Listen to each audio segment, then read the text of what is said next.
menentukan kami akan berkoalisi dengan partai mana atau tidak bekerja sama dengan partai mana juga dihargai gitu, ya dihormati. Kalau dengan Demokrat, ini kan juga bukan hanya berkaitan dengan aspek-aspek historis, itu kita bisa lakukan suatu proses rasionalisasi atas masa lalu dengan melihat kepentingan masa depan.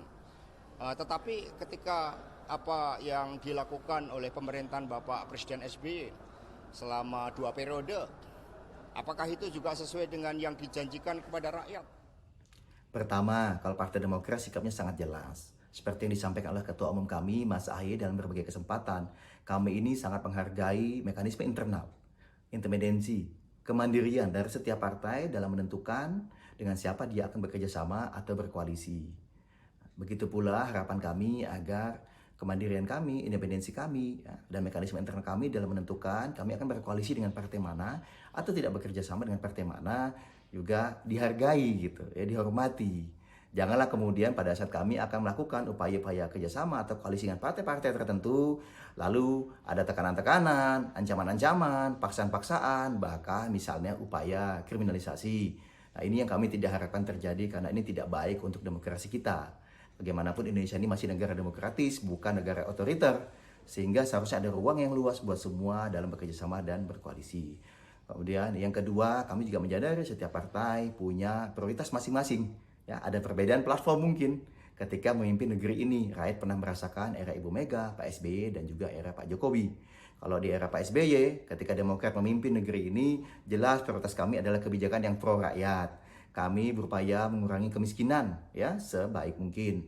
Ketika Pak SBY pertama kali menjabat, beliau diwarisi 36 juta penduduk miskin di Indonesia. Alhamdulillah dalam 10 tahun angkanya bisa berkurang menjadi hanya tinggal 27 juta.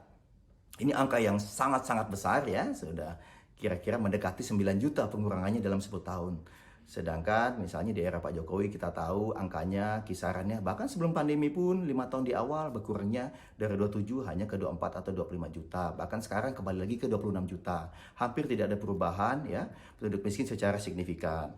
Kemudian yang kedua misalnya pengangguran selama 10 tahun pemerintah Pak SBY berhasil mengurangi 3 juta ya penduduk yang menganggur. Sedangkan di era Jokowi 5 tahun hanya mampu mengurangi 140.000 pengangguran.